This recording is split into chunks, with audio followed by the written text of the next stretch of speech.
Warahmatullahi wabarakatuh. Alhamdulillahilladzi hadana li hadza wa ma kunna linahtadiya laula an hadanallah. Asyhadu an la ilaha illallah wahdahu la syarikalah wa asyhadu anna Muhammadan abduhu wa rasuluhu la nabiyya ba'dah. Allahumma shalli wa sallim wa barik wa karrim wa tahannan wa tafaddal wa takarram ala sayyidina wa maulana Muhammad wa ala alihi wa ashabihi wa azwajihi wa dzurriyyatihi wa atba'ihi ila yaumiddin, amma ba'du. Subhanaka la ilma lana illa ma 'allamtana innaka antal alimul hakim wa ma as'alukum alaihi ajra in ajriya illa 'ala Allahi alladzi fatarani rabbil alamin. Alhamdulillah, syukur kehadirat Allah Jalla wa ala. Kita masuk ke bulan Maulid.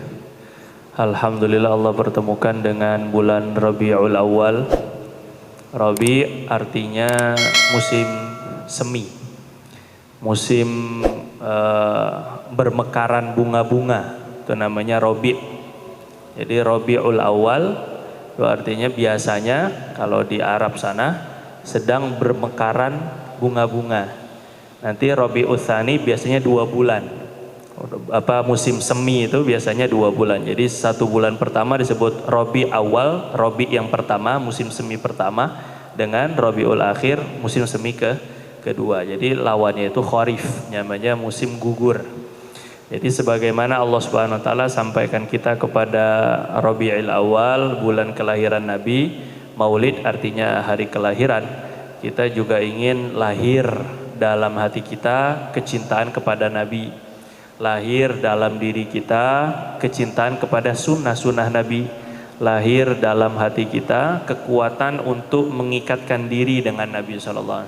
Jadi kita pun melahirkan dalam hati kita sifat-sifat Nabi. Itu yang kita inginkan. Jadi Maulid bukan hanya peringatan kemudian maulidan, setelah Maulid terus Nabi mati dalam hati. Bukan begitu tujuannya kita kan. Tujuan kita memaulidkan Nabi itu, memperingatkan hari lahirnya Nabi adalah semakin lahirnya cinta kepada Nabi SAW. Sehingga setelah ihtifal, setelah perayaan, setelah adanya peringatan, itu tidak hilang bekas maulid begitu saja, tapi wujud dalam kehidupan kita sehari-hari. Itu yang kita inginkan. Nah, maka pada siang hari ini sama seperti pelajaran-pelajaran ataupun kajian-kajian kita sebelumnya, tujuan kita adalah agar bagaimana ibadah kita ini sesuai dengan sunnah. Bukan sekedar ibadah asal ibadah, tapi ibadah sesuai sunnah. Itu yang kita inginkan. Jadi kita berharap ibadah kita diterima. Standar diterima atau tidak diterimanya ibadah oleh Allah Subhanahu wa taala adalah rukun dan syarat. Tetapi kesempurnaan diterima Allah Subhanahu wa taala sampai yuhibbukumullah wa yaghfir lakum dzunubakum. Allah akan mencintai kita dengan amalan kita itu kalau disertai dengan amalan-amalan sunnah. Wala yazalu 'abdi yataqarrabu ilayya bin nawafil hatta uhibbah. Dan hambaku, kata Allah dalam hadis qudsi, kalau senantiasa mengamalkan sunnah-sunnah, nanti suatu saat akan aku jadikan kekasihku. Aku jadikan wali. Jadi jadi wali itu caranya adalah menerapkan sunnah-sunnah Nabi. Jadi kekasih Allah itu.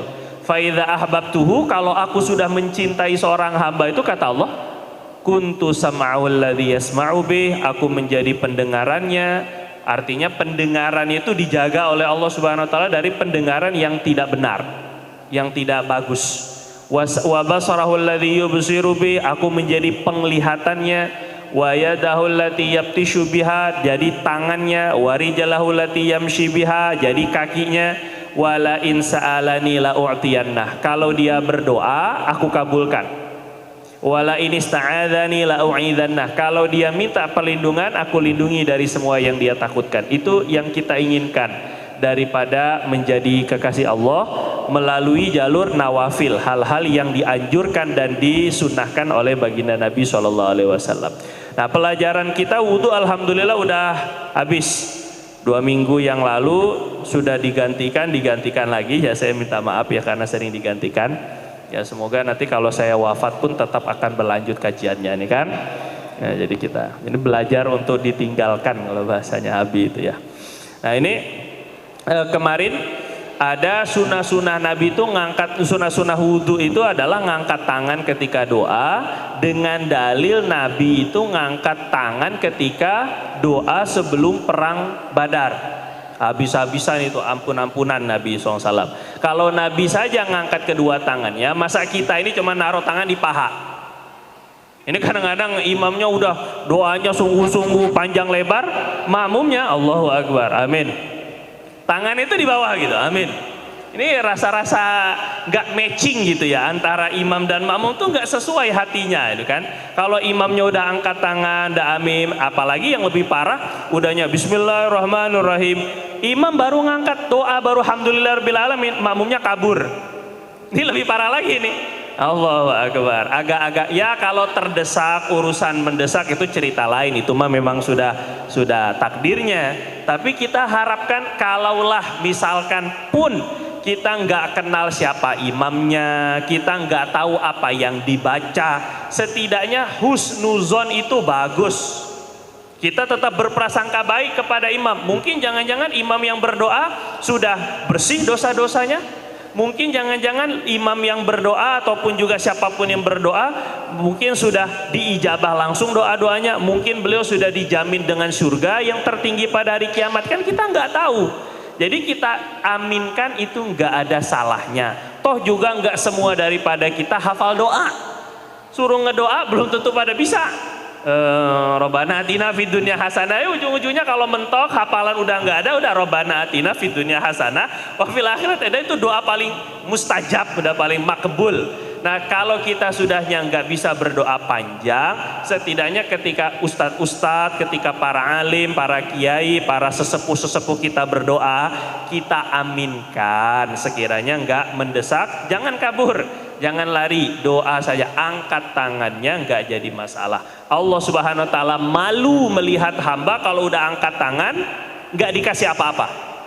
Innallaha hayyun karim, Allah itu maha pemalu, yastahyi min abdihi idza rafa'a yadayhi ila sama fayu'iduhuma sifra. Allah itu malu sekali kalau kita udah ngangkat-ngangkat tangan, Allah nggak ngasih apa-apa. Jadi penting angkat tangan ketika berdoa, asyhadu alla ilaha illallah dan seterusnya. Kemudian ada sunnah sholat, sunnah wudhu. Ini juga jarang kita amalkan. Setelah wudhu, sunnahnya sholat, walaupun 2 rakaat. Sholat sunnah ini boleh niatnya digabung sama niat apa aja Pak. Jadi enaknya punya ilmu tuh gitu. Bisa 3 in 1, 2 in 1, 4 in 1, 2 dalam 1, 3 dalam 1. Itu enaknya punya ilmu. Kita tahu sekarang yang disunahkan setelah wudhu itu sholat sunnah. Nah Bapak sekalian masuk masjid, sekalian tahiyatul masjid, sekalian qobliyah zuhur, sekalian sholat sunnah wudhu. Tambah Bapak punya keperluan lagi, utang belum lunas, cicilan udah datang waktunya, atau istri marah-marah atau apa saja, tambah sholat sunnah hajat, jadi 4 in 1. Coba itu kurang enak apa itu, coba 2 rakaat doang tapi yang diminta banyak banget. Nggak apa-apa, Allah maha kuasa, Allah nggak bakal kehabisan pahala. Jadi kita dalam 2 rakaat itu dapat sholat tahiyatul masjid, dapat sholat sunnah wudhu, diniatin. Tapi kalau nggak diniatin, nggak punya ilmunya, memang nggak bisa. Usolli sunnata tahiyatul masjid, sunnatal wudhu, qobliyah zuhur wal hajat. Tambahkan, jadi 4 ini semuanya udahnya dapat qobliyah juga, dapat sholat sunnah hajat juga. Nah ini boleh apa enggak? Boleh. Jadi enggak semua sholat bisa digabung. Ntar jadi sholat zuhur, asar, maghrib, isya sekalian jadi 1 4 rakaat, niatnya zuhur juga, asar juga, itu keterlaluan itu mah ya. Jelas ini enggak semua sholat bisa digabung. Ini ada perincian-perincian mana-mana sholat yang bisa digabung oleh ulama. Nah, tetapi yang kita inginkan kita ngamalin. Nanti mau sholat duha, wudhu, Bapak wudhu, untuk sholat duha, niatin sholat duhanya digabung dengan sholat sunnah wudhu. Gitu maksudnya. Jadi kita mengamalkan sholat sunnah wudhu ini. Sayyidina Bilal selamat, atau bahkan bukan selamat, masuk selipar, sendalnya Sayyidina Bilal masuk ke dalam surga di mimpinya baginda Nabi. Nabi mimpi kok sendalnya Bilal ada di surga duluan, orangnya masih di bumi, tapi sendalnya sudah jadi makhluk surga. Gimana bisa, kata Bilal, ya saya setiap habis wudhu sholat, yang saya mampu, mananya nggak cuma 2 rakaat. Masya Allah, saya melakukan sholat sunnah wudhu, pokoknya yang saya mampu sholat sunnah wudhu boleh lebih daripada 2 rakaat.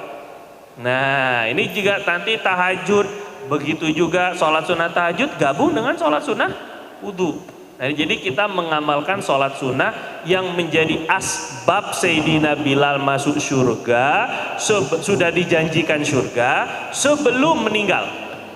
Kita ingin seperti itu. Udah dapat bisyara surga sebelum meninggal dunia. Nggak mungkin sendalnya masuk surga loh, kok orangnya nyasar di neraka, kan nggak mungkin. Jadi maksud Nabi itu, saya mendengar ada derap langkah sendalnya Bilal dalam surga. Itu bukan berarti hanya sendalnya doang masuk surga, tapi ya kaki-kakinya ya orang yang punya sendal juga maksudnya calon penghuni surga.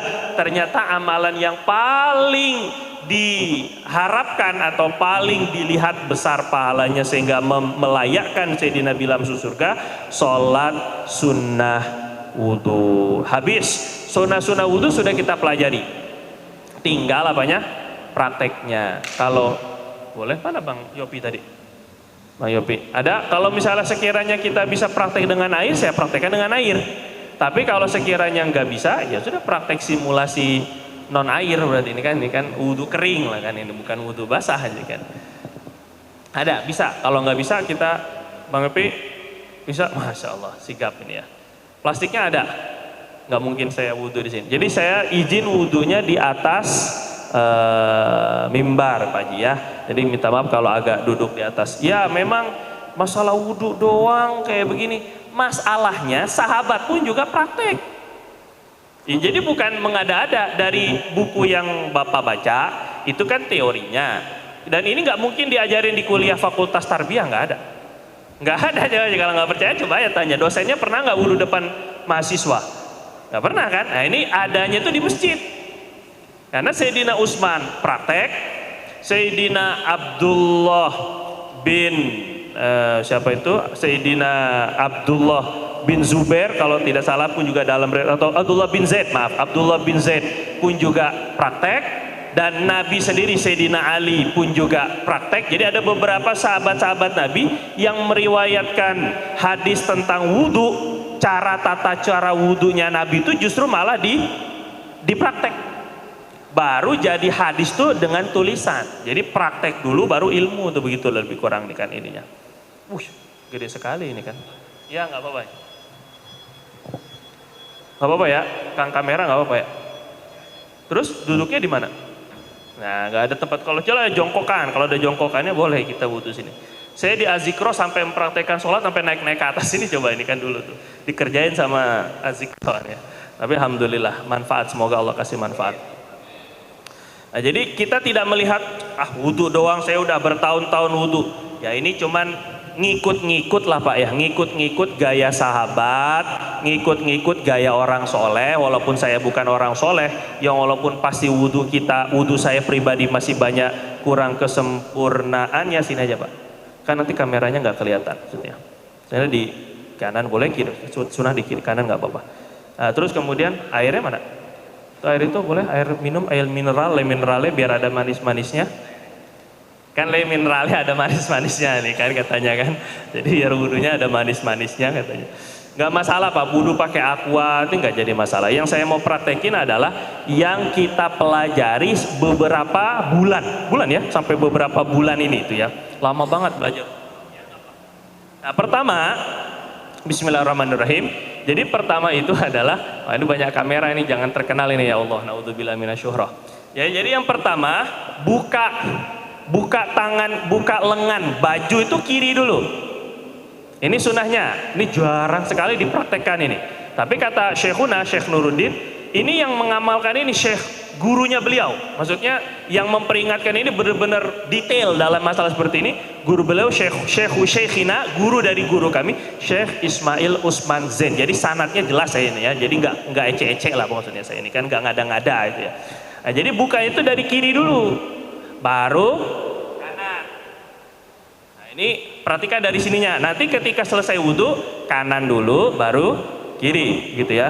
Ini aja Pak, nggak apa-apa, air mineral aja lah, nggak apa-apa lah, biar cepat lah. Hah? Wallahu Akbar. Justru kita ingin mempraktekkan wudhu yang sedikit itu yang gimana sebetulnya. Ini satu ember itu buat mandi junub itu namanya, bukan ini praktek mandi junub lagi nanti, bukan praktek wudhu lagi ini kan. Satu ini aja nih, segini cukup nih dah. Segini ini pas nih. Kan kemarin kita di dalam hadis itu airnya satu mud. Satu mud tuh ya sekitar 600 liter, kurang lebih segini. Kadang kurang, mestinya lebih kurang daripada ini mestinya. Ini minimal udah lebih ini mestinya kan. Kurang lebih dalam 600 ml gitu, nggak sampai 1 liter pun nggak sampai. Atau 0,8 liter, 0,6, yang penting 1 mud kurang lebih. Kalau nggak bisa 1 mud pun minimal kemarin kita kalau pakai kerannya dibukanya kecil. Nah ini untuk praktek seperti ngikut-ngikut mirip-mirip lah, walaupun nggak sama, mirip-mirip seperti wudhu yang Rasulullah SAW ajarkan. Rasulullah wudhunya itu dengan 1 mud, kemudian mandinya itu dengan 5 cidukan. Itu sedikit sekali Nabi SAW itu ya. Nah, bismillahirrahmanirrahim. Wudhu sunahnya duduk. Ini madhab kiblat kalau memang bisa. Jadi karena ini kita praktek, jadi mestinya madhab sana kan, madhab kiblat. Kemudian duduk, ini afdolnya duduk. Bismillahirrahmanirrahim. Pertama Bismillah, siwak. Siwaknya udah berbulan-bulan belajar wudhu, siwaknya belum juga dibeli. Ini ya, beli walaupun cuma 10.000, 15.000. Taufik, Tur Rahman, Rahman lagi nggak ada, penjual Ibnu Soleh, itu luar biasa, anak soleh maksudnya ini. Ini dicuci. Jadi walaupun siwak itu sunnah, tapi bukan berarti jorok sampai hitam, sampai apa coklat, hijau apa segala macam. Enggak, cuci, tetap dicuci. Kemudian cara siwaknya sudah pernah saya ajarkan, 3 jari di atas, 2 jari di bawah kanan. Nah kalau di rumah lagi belum ada siwak atau di kamar mandi adanya sikat gigi, nggak apa-apa, ngamalin sunnah. Walaupun sekedar diusap doang di gigi nggak masalah. Tapi kalau mau lebih afdol, kanan atas geraham, kanan bawah geraham, kiri atas geraham, kiri bawah geraham, lidah. Nah biasanya kalau udah terlalu dalam, dan itu sunnah, sampai keluar dahaknya. Itu kalau bangun tidur keluar dahak bagus, keluar dahak biasanya. Sama langit-langit atasnya, langit. Nah, ini juga sama. Ini untuk siwaknya, nanti dicuci. Oke. Terus kemudian tadi siwaknya sudah selesai ya. Bismillah, jangan lupa bismillahnya, niat juga jangan lupa dalam hati, saya niat mengamalkan sunnah-sunnah wudhu, sehingga sikat giginya atau siwaknya tadi itu dapat pahala sunnah. Jangan langsung kalau ini wudhunya di bejana, jangan langsung masukin tangannya di bejana. Kemarin sunnahnya itu fa'a, dituang. Dikit aja Pak, nggak usah banyak-banyak. 1, 2, dan dibasuh kedua tangan sampai pergelangan. Ini berbarengan, jadi bukan kanan kiri ya. 1, tuang dikit. 2, bersihkan sampai 3. Apalagi bangun tidur, jangan masukkan tangan, itu makruh memasukkan tangan ke dalam bejana saat ketika kita bangun tidur. 3, sudah bersih, baru tangan kita masukkan, tangan kanan menggunakan 1 tangan untuk kumur-kumur dan hidung, masukin air ke dalam hidung untuk istinsyak, kita gunakan 1 tangan aja. Bil.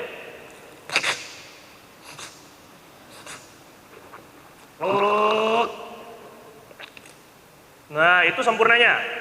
Jadi kita masukin air ke dalam hidung tuh langsung dihembus. Jadi jangan nggak keluar-keluar lagi, akhirnya pusing itu kan. Jadi kita bilang salah langkah ini jadinya kan, karena nggak pernah dipraktekin. Terus kemudian sunnah tuh, itu sunnah mubalaghah namanya, sangat berlebihan. Itu baru sekali. Jadi boleh ketika memasukkan mulut dulu, baru hidung. Cuma karena hidungnya harus langsung dihembuskan, maka kita keluarin lebih dulu. Nanti mulut terakhir, luarnya terakhir nggak jadi masalah. Yang penting masukinya hidung dulu baru, mulut dulu baru hidung ketika memasukkannya. Satu ya, lagi. Ini sunnah mubalagho hidung. Mubalagho tuh masukkan lebih dalam. Nah, ngupil tuh di sini. Jangan dipotong, di crop nanti wah kelihatan ngupilnya doang. Innalillahi wa inna ilaihi raji'un. Memalukan bangsa Indonesia. Jadi ini kanan, kiri semuanya masukin air ke dalam khaysum. Nah, dalam hidung. Di sini ngupil. Jangan di masjid. Jangan waktu lagi khutbah Jumat dibuang innalillahi wa inna ilaihi raji'un di karpetnya. La ilaha illallah. Ketika wudu itu lah ngupil. Udah dua ya. Satu lagi.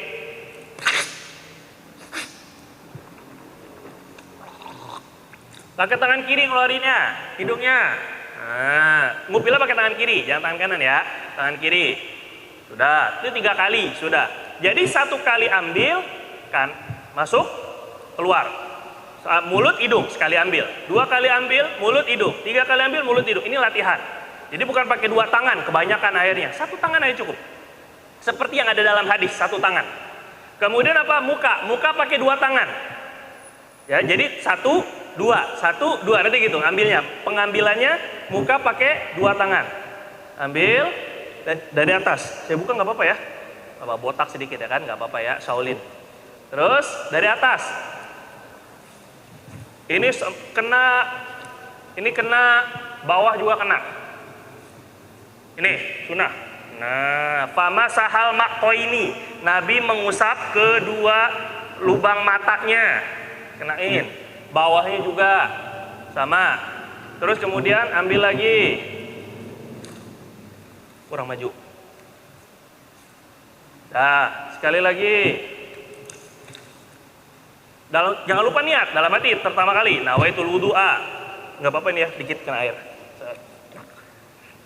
Yang punya janggut, dari bawah, usap ya. Jadi bukan ngambil air, diusap doang.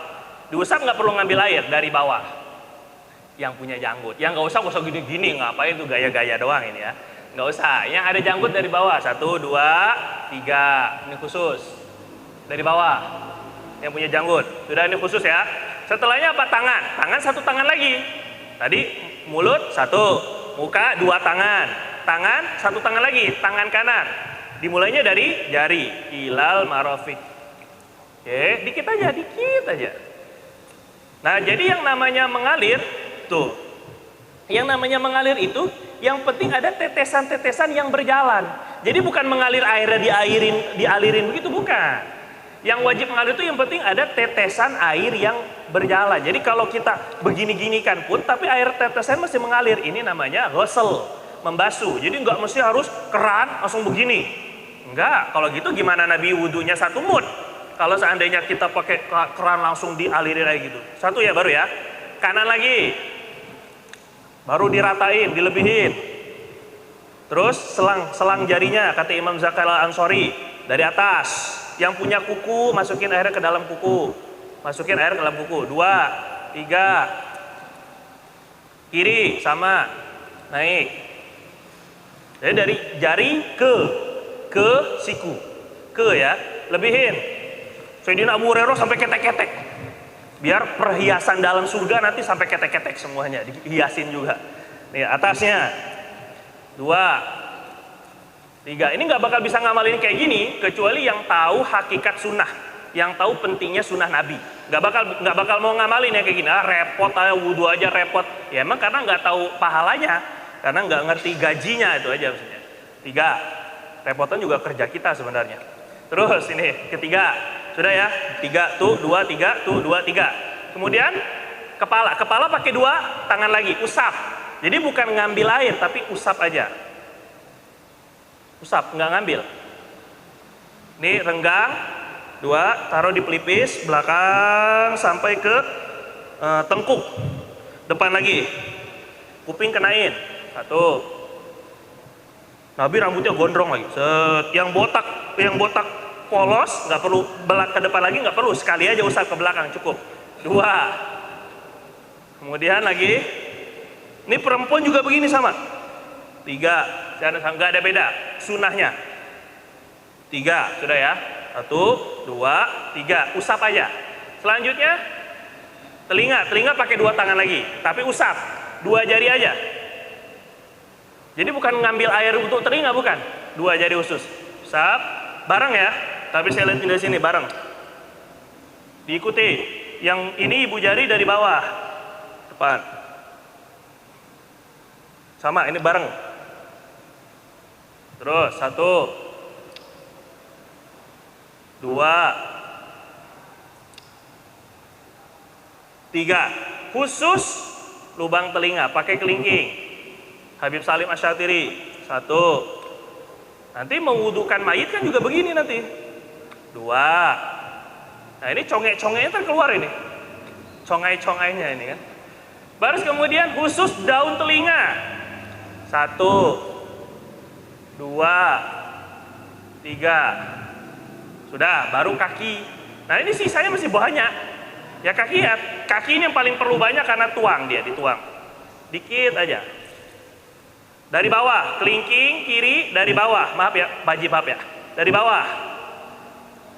Yang punya kuku masukin airnya. 1. Lebihin. 2. Lagi. 3. Terus kaki kiri. Sama, pakai kelingking, dimulai dari ibu jari ke kelingking. Kalau yang kanan dari kelingking ke ibu jari. Kalau yang kiri dari ibu jari ke kelingking. Pakai kelingking kiri dari bawah juga. Jadi kalau duduknya enak pasti. Tuang dari bawah. Pakai kelingking. 1,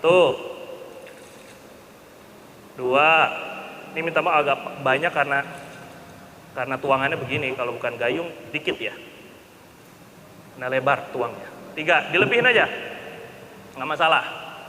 Sudah selesai 3 kali baru angkat tangannya. Asyhadu an la ilaha illallah wahdahu la syarikalah wa asyhadu anna Muhammadan abduhu wa rasuluh. Allahumma ja'alni minat tawwabin wa ja'alni minal mutatahhirin wa ja'alni min ibadika sholihin. Subhanakallahumma wa bihamdika asyhadu an la ilaha illa anta astaghfiruka wa atubu ilaik. Turuninnya kanan dulu.